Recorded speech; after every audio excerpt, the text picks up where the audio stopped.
La sonnette a retenti exactement à 15 heures, comme toujours lorsque David venait me rendre visite. 65 ans de vie dans cette même maison de Bordeaux m'avaient appris à reconnaître les sons qui annoncent les visites importantes, et aujourd'hui était la fête des mères. Je me suis dépêchée d'ouvrir la porte, essuyant mes mains sur le tablier que je porte toujours quand je cuisine.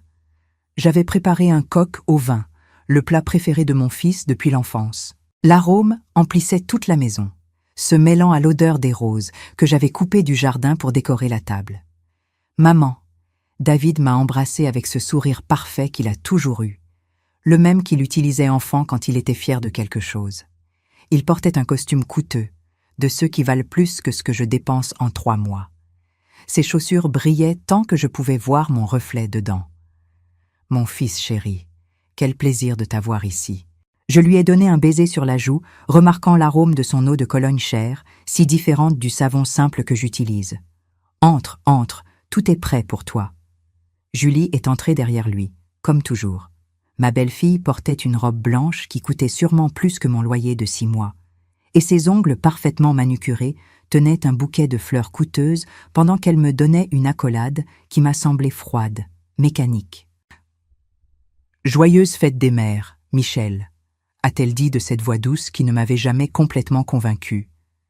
Il y avait quelque chose dans ses yeux qui me dérangeait toujours, comme si elle calculait constamment quelque chose. Nous nous sommes installés dans le salon, le même où David avait joué enfant, où il avait étudié pour ses examens universitaires, où il avait annoncé qu'il épouserait Julie il y a 5 ans. Les meubles étaient vieux mais bien entretenus. Chaque coussin à sa place exacte, chaque surface propre, même si je n'avais plus l'argent pour acheter les produits de nettoyage que j'utilisais avant. « Maman !» David s'est installé dans le fauteuil principal, celui qui avait appartenu à son père avant sa mort il y a 10 ans. « Je dois te poser une question importante. » Son ton avait changé. Ce n'était plus le fils affectueux qui venait d'arriver. Maintenant, il y avait quelque chose de sérieux dans sa voix, quelque chose qui m'a noué l'estomac. Julie s'est assise à côté de lui, mais j'ai remarqué qu'elle restait très silencieuse, plus silencieuse que d'habitude. « Dis-moi, mon fils, tu sais que tu peux me demander n'importe quoi. » David m'a regardé directement dans les yeux, avec cette intensité qu'il avait héritée de son père. « Es-tu contente des 7 000 € que je t'envoie chaque mois, maman ?» Le monde s'est arrêté. 7 000 € chaque mois. Les mots résonnaient dans ma tête comme des cloches lointaines que je n'arrivais pas à comprendre complètement. J'ai senti comme si l'air était devenu plus dense, plus difficile à respirer. « Comment dis-tu, mon fils ?» Ma voix est sortie plus faible que je ne l'espérais. « Les 7 000 € mensuels, maman. Je te les envoie religieusement depuis 8 mois. Je voulais m'assurer que tu sois à l'aise, que rien ne te manque. » David souriait avec fierté, comme s'il s'attendait à ce que je lui dise combien j'étais reconnaissante. Mais je ne comprenais rien. 7 000 € mensuels. Si j'avais reçu cette somme, ma vie serait complètement différente. Je n'aurais pas à aller au secours populaire chaque mardi et vendredi pour récupérer les colis alimentaires que les bénévoles organisent. Je n'aurais pas à compter chaque euro avant d'aller au marché. Je n'aurais pas à demander à Monsieur Dupont, mon voisin, de m'aider quand les factures s'accumulent. « David », j'ai dit lentement, sentant mon cœur commencer à battre plus vite. « Mon fils, je n'ai reçu aucun argent de ta part. » Le sourire s'est immédiatement évanoui de son visage. « Comment ça, tu n'as pas reçu d'argent ? » « Maman, je t'envoie 7 000 € le 15 de chaque mois. Julie se charge de te les remettre personnellement. » Mes yeux se sont automatiquement tournés vers Julie. Elle était restée très silencieuse pendant toute la conversation, mais maintenant son visage avait complètement changé. Elle n'avait plus cette expression calculatrice habituelle. Maintenant, elle avait l'air effrayée. « Julie vient ici chaque mois, » a continué David en regardant sa femme. « Elle me dit que vous bavardez, qu'elle te remet l'argent et que tu es toujours très reconnaissante. » J'ai senti comme si un puits profond s'était ouvert dans mon estomac. Julie me rendait visite, oui, mais pas chaque mois.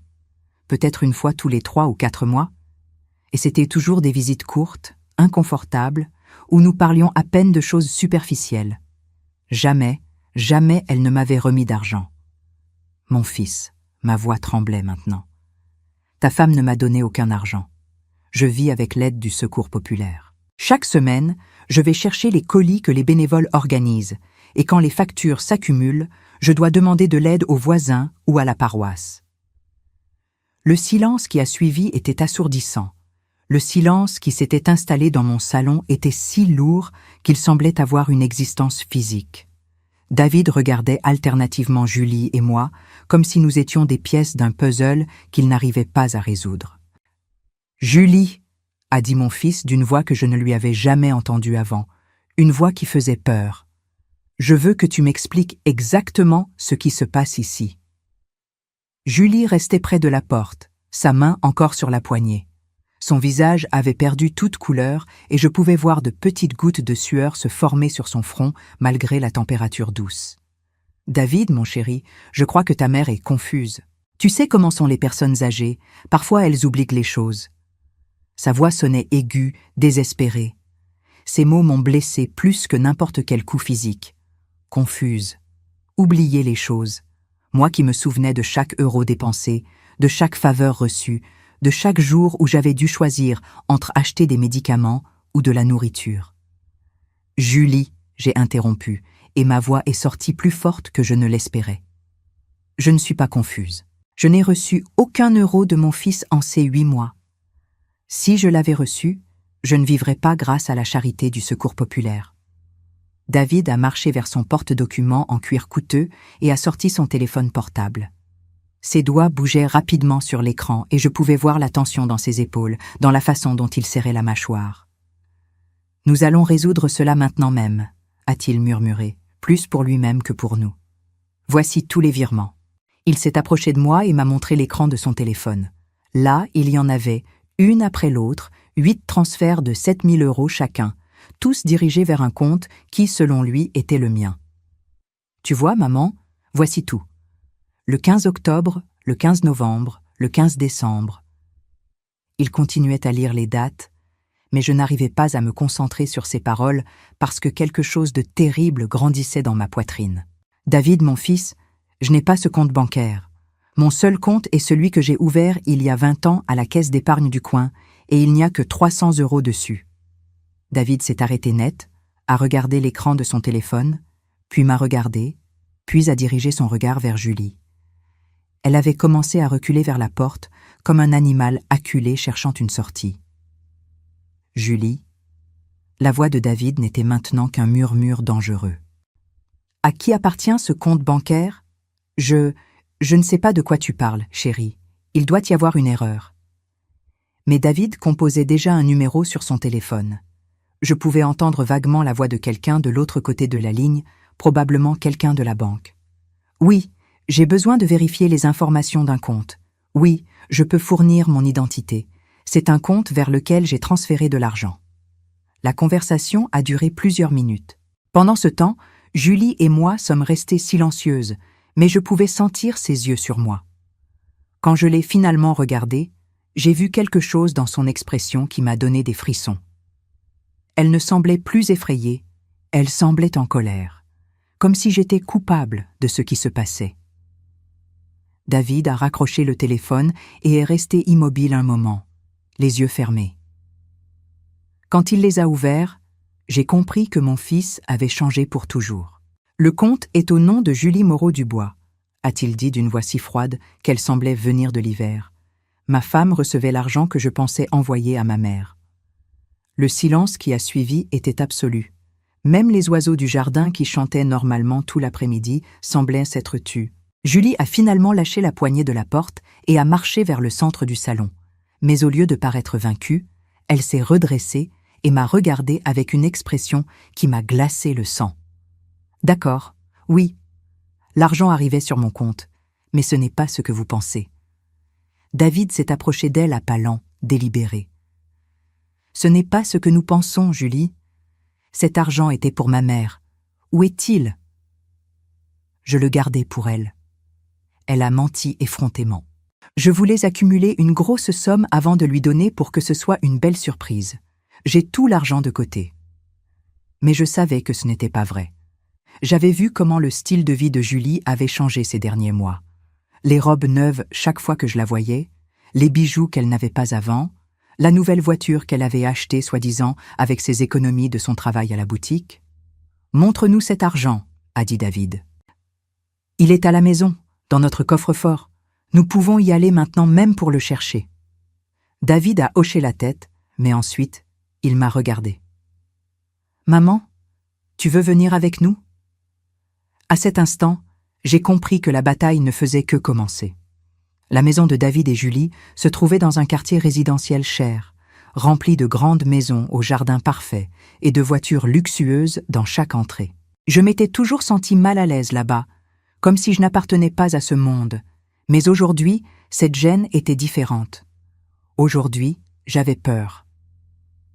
Quand nous sommes arrivés, Julie nous a menés jusqu'au bureau de David où ils avaient un coffre-fort encastré dans le mur. Avec des mains tremblantes, elle a composé la combinaison et a ouvert la porte métallique. À l'intérieur, il y avait quelques documents importants, quelques bijoux et une enveloppe blanche. Julie a pris l'enveloppe et l'a tendue à David. « Voici tout l'argent de ta mère, les 56 000 € complets. » David a ouvert l'enveloppe. À l'intérieur, il y avait de l'argent, mais quand il l'a compté, son expression s'est encore assombrie.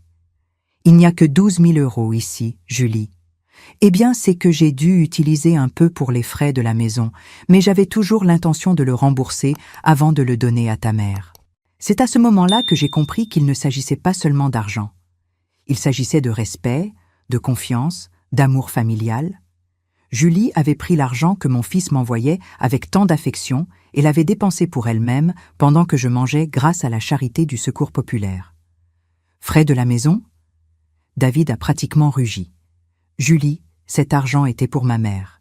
Ma mère a vécu dans la pauvreté pendant que tu dépensais son argent en vêtements et en caprices. David, calme-toi. Je peux tout expliquer. Mais David ne l'écoutait plus. Il s'était dirigé vers le bureau et avait ouvert un ordinateur portable. Ses doigts volaient sur le clavier avec une fureur contrôlée. Je vais vérifier tous nos comptes bancaires, Julie. Je vais voir exactement comment l'argent de ma mère a été dépensé. C'est alors que j'ai vu le visage de Julie changer complètement. Le masque de l'épouse parfaite est tombé complètement, et ce qui restait était quelque chose de froid, calculateur, sans remords. « Fais ce que tu veux, David, mais souviens-toi que je suis ta femme. Ta mère ne sera pas là pour toujours, mais moi si. » Ces paroles m'ont transpercé comme des poignards. Non seulement elle avait volé mon argent, mais maintenant elle me menaçait, rappelant à mon fils qu'il devrait choisir entre nous deux. Les jours qui ont suivi cette terrible après-midi se sont sentis comme vivre dans un cauchemar dont je ne pouvais pas me réveiller. David ne m'a pas parlé pendant une semaine complète, une semaine entière sans entendre la voix de mon fils unique, sans savoir si nous pourrions jamais réparer ce qui s'était brisé entre nous. Quand il m'a finalement appelé, sa voix sonnait fatiguée, comme s'il avait vieilli des années en ces quelques jours. « Maman, nous devons parler. Je viens chez toi. » Il est arrivé seul, sans Julie, ce qui m'a donné un petit espoir. Peut-être avait-il pris la bonne décision, peut-être avait-il vu la vérité clairement. Mais quand il est entré dans ma maison, son expression m'a tout dit.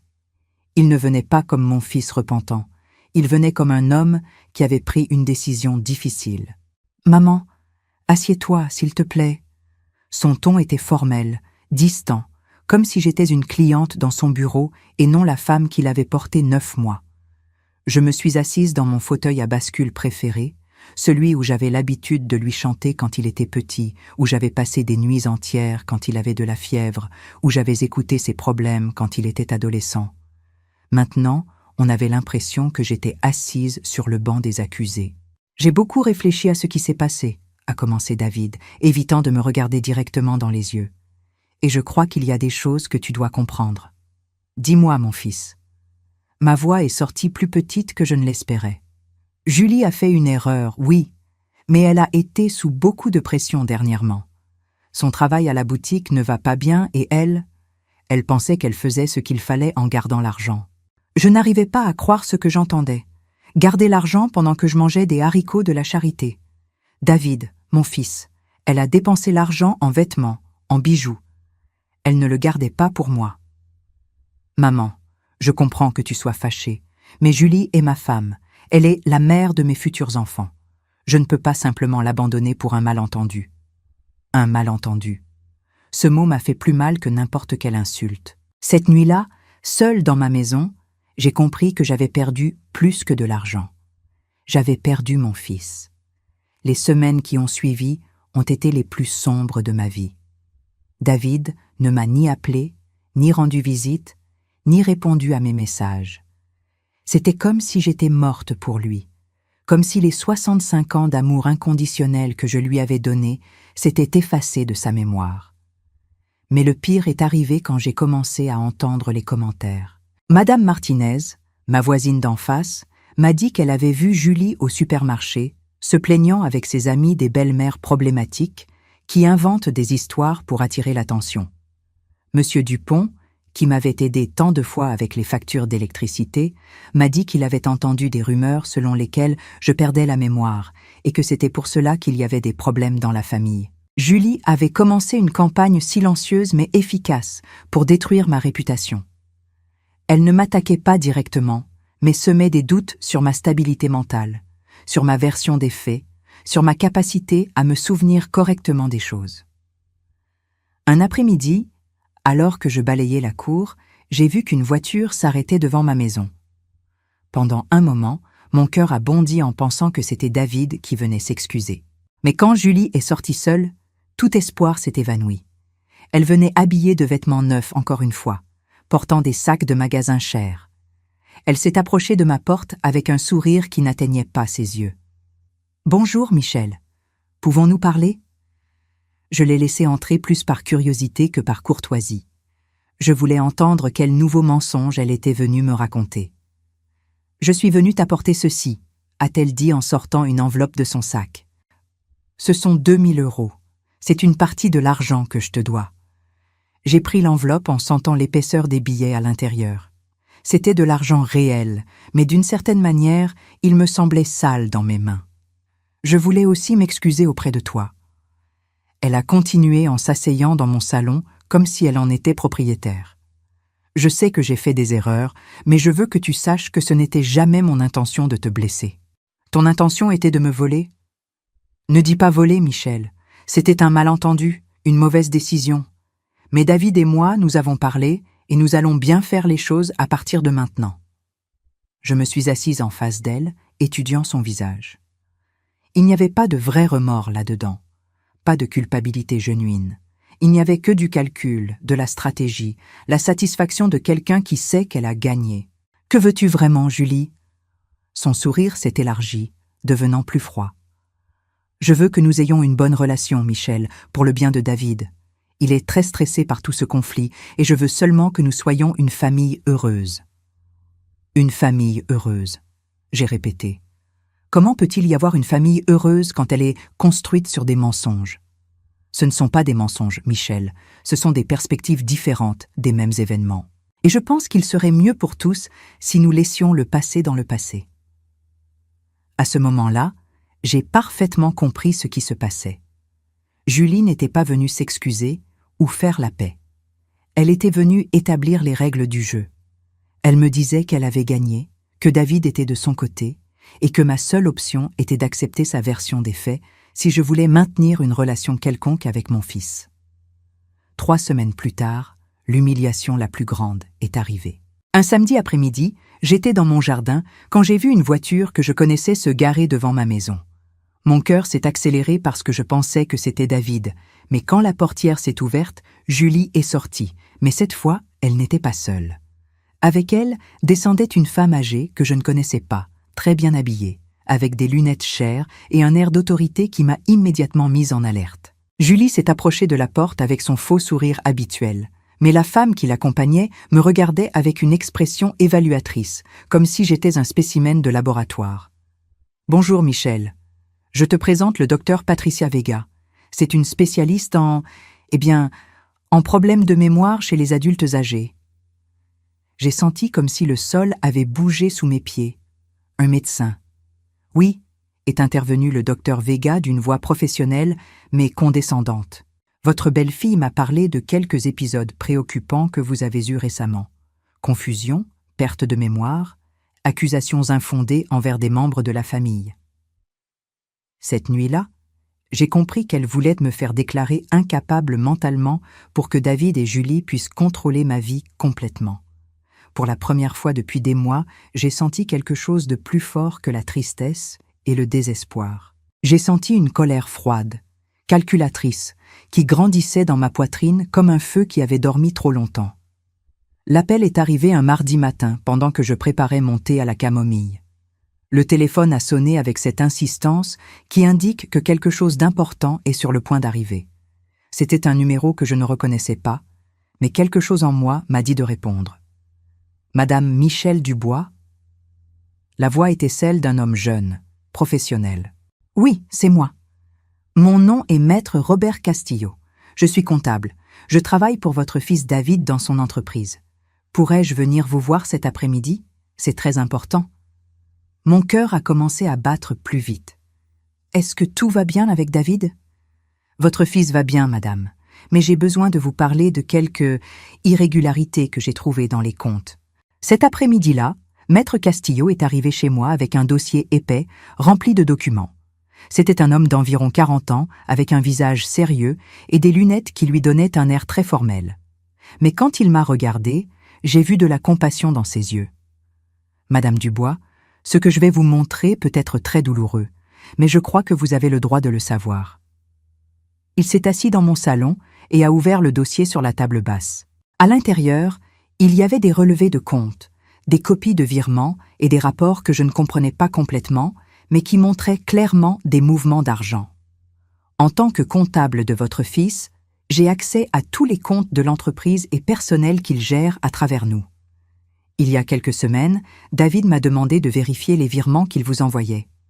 Il vous a demandé cela? Oui, je crois. Je crois qu'il commençait à avoir des doutes sur ce que sa femme lui avait dit. Le comptable a pointé une série de chiffres sur le papier.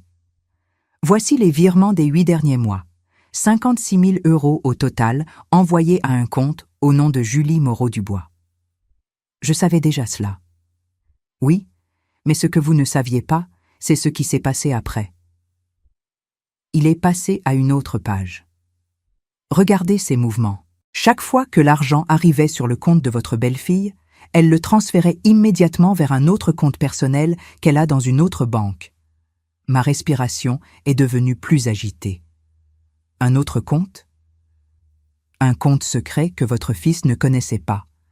Et regardez à quoi cet argent a été dépensé. Il m'a montré une longue liste d'achats. Vêtements de créateurs, bijoux, soins de beauté, voyages, même des paiements pour un appartement qu'elle loue au centre-ville. Un appartement? Le comptable m'a regardé avec une expression très sérieuse. Madame Dubois, je crois que votre belle-fille planifiait de divorcer de votre fils. L'appartement est à son nom. Elle a accumulé des biens personnels et elle déplaçait de l'argent vers des comptes que David ne peut pas toucher. David sait-il cela? Pas encore. J'ai juste fini l'enquête hier soir. Mais il y a plus. Il a sorti une autre série de documents.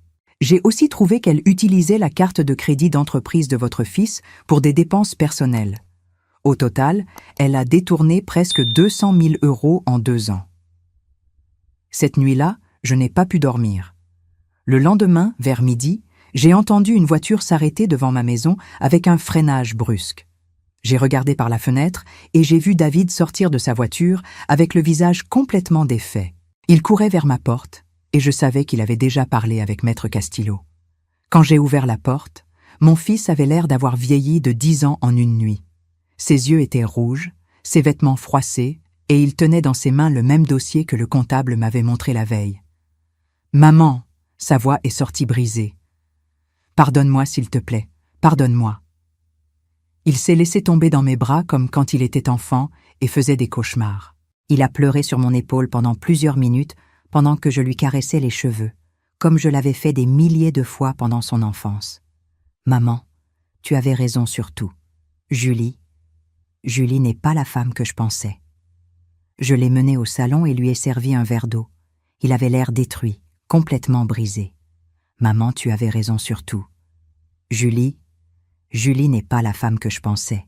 Maître Castillo m'a tout montré ce matin.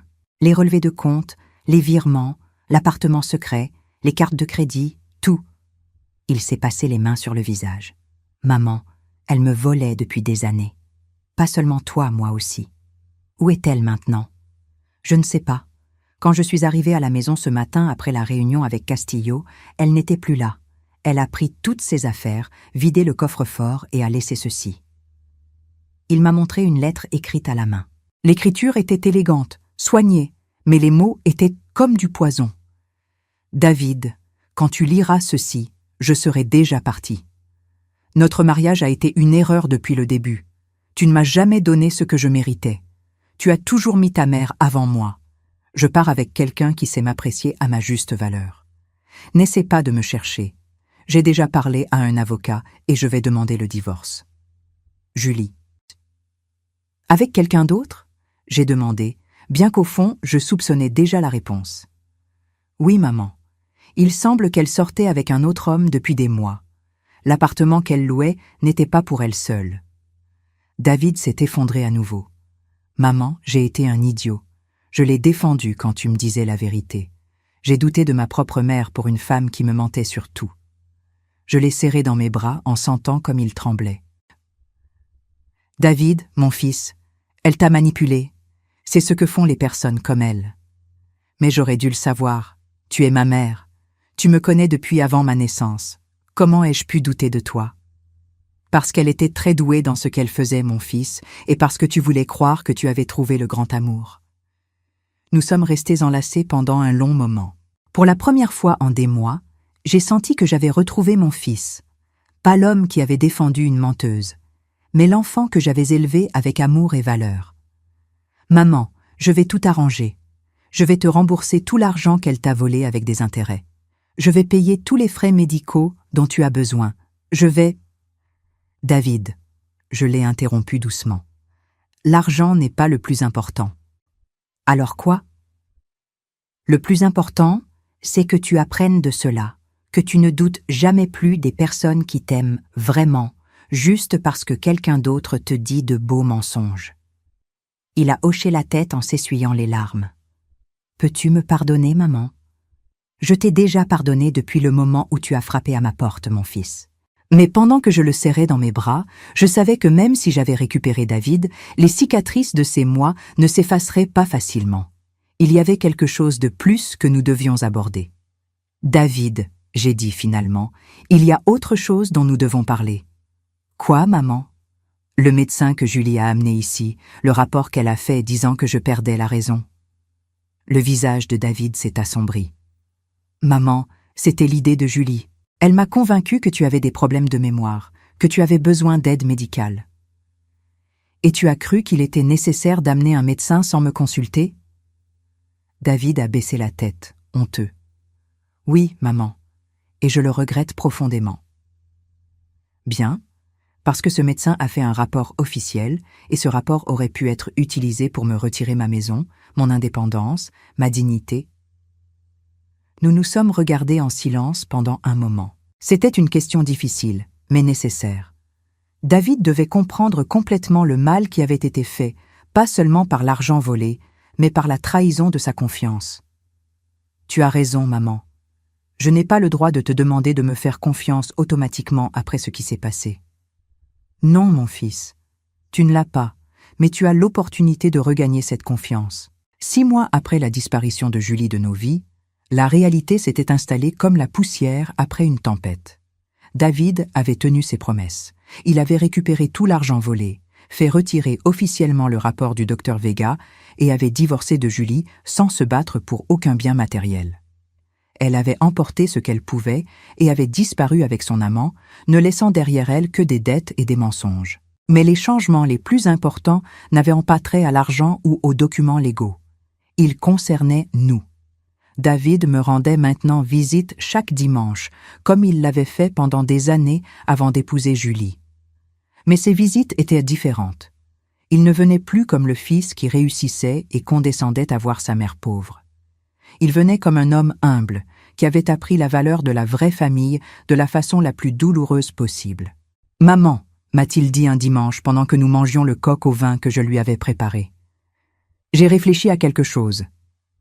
Dis-moi, mon fils, aimerais-tu venir vivre avec moi? La maison me semble très vide et je crois que cela me ferait du bien de t'avoir près de moi. » La proposition m'a prise par surprise. La maison de David était belle, grande, pleine de confort que je n'avais jamais eu. Mais après tout ce qui s'était passé, l'idée de dépendre de lui à nouveau, même avec les meilleures intentions, me dérangeait.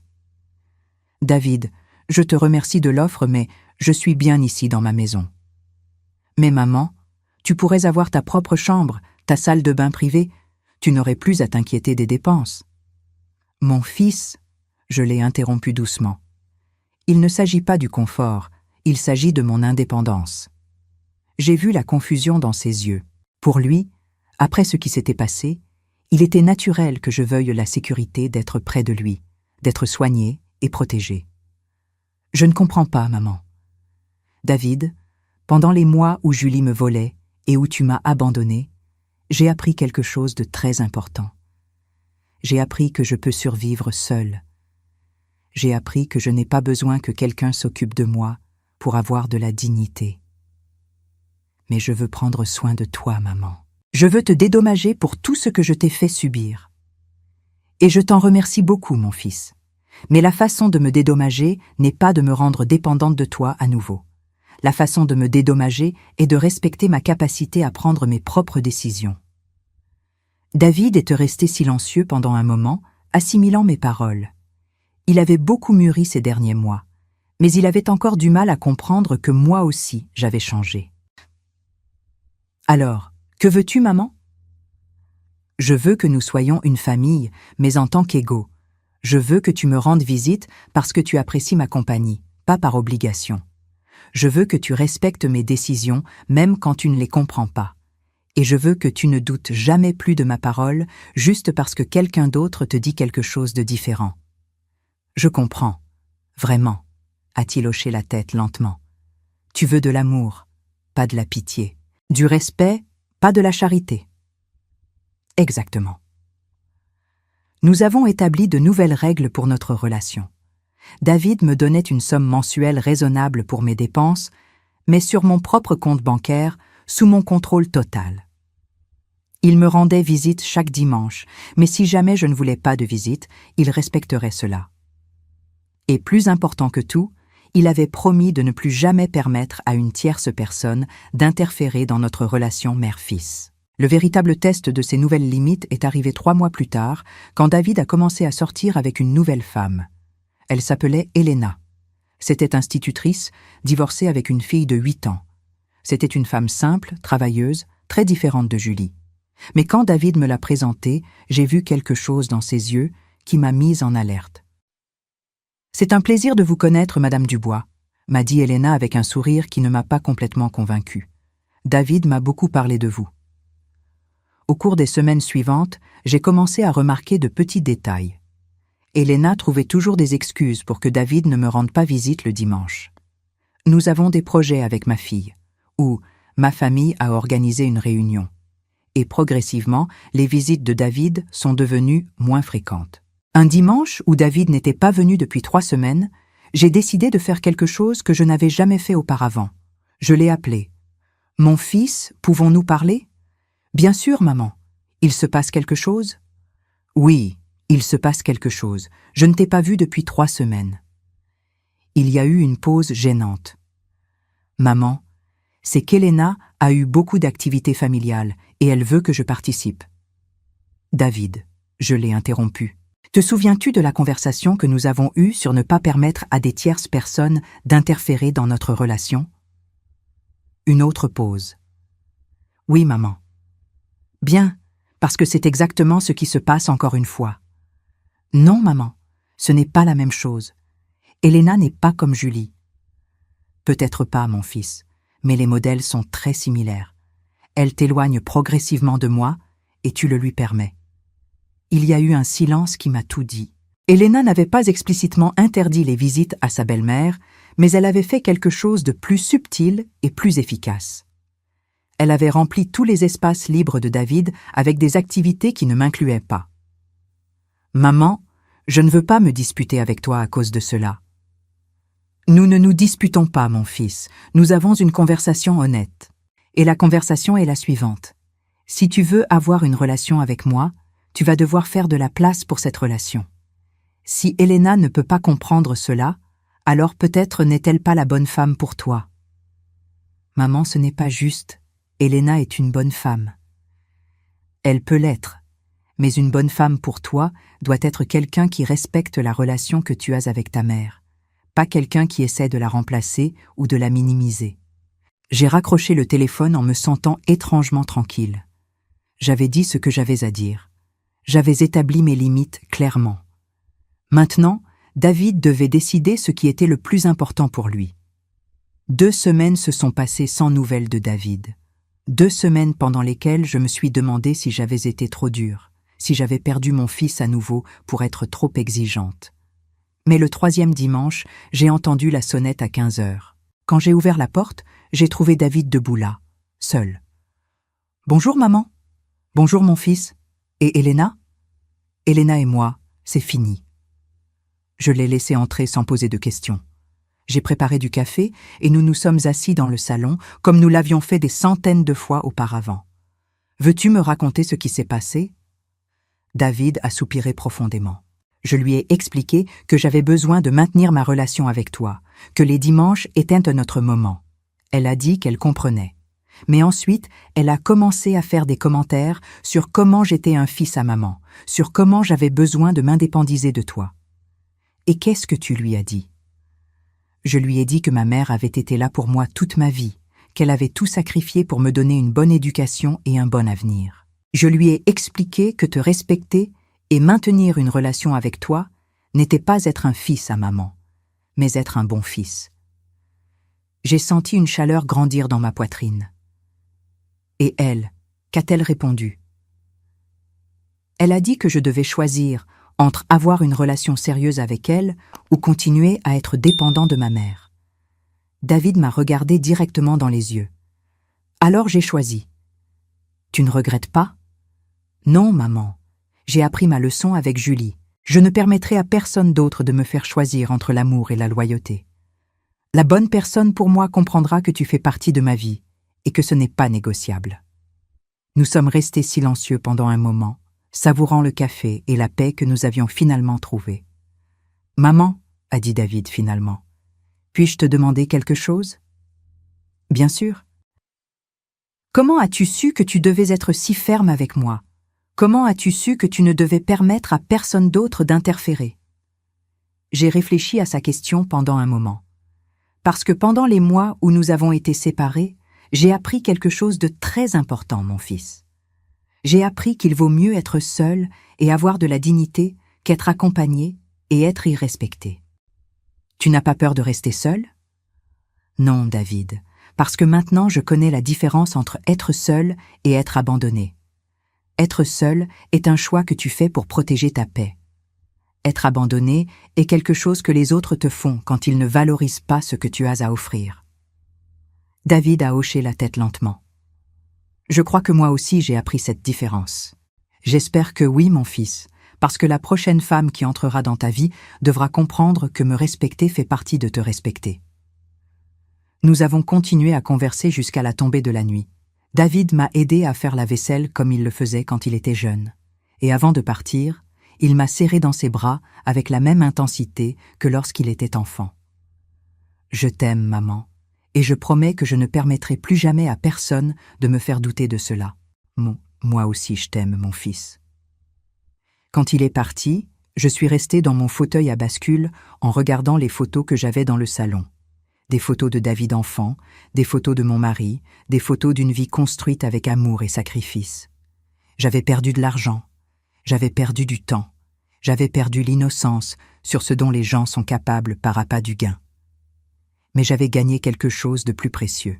J'avais gagné le respect de moi-même, des limites claires et une relation avec mon fils basée sur le respect mutuel au lieu de l'obligation ou la culpabilité. Julie avait pensé que détruire ma relation avec David lui donnerait le contrôle sur lui et l'accès à son argent. Mais finalement, sa trahison avait renforcé le lien entre mon fils et moi d'une manière qui n'aurait jamais été possible sans cette épreuve du feu. Maintenant, quand je me lève chaque matin, ce n'est pas comme une victime des circonstances. Je me lève comme une femme qui a survécu, qui s'est battu et qui a gagné. Pas par la vengeance, mais par la dignité silencieuse et les limites inébranlables. Et cela, ai-je pensé en éteignant les lumières et en me préparant à dormir, c'était la meilleure revanche de toutes.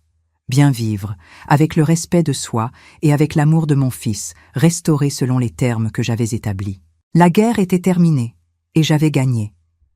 Si cette histoire a touché votre cœur, laissez votre like, abonnez-vous à la chaîne, commentez ci-dessous de quelle ville vous êtes, et répondez-moi. À ma place, qu'auriez-vous fait?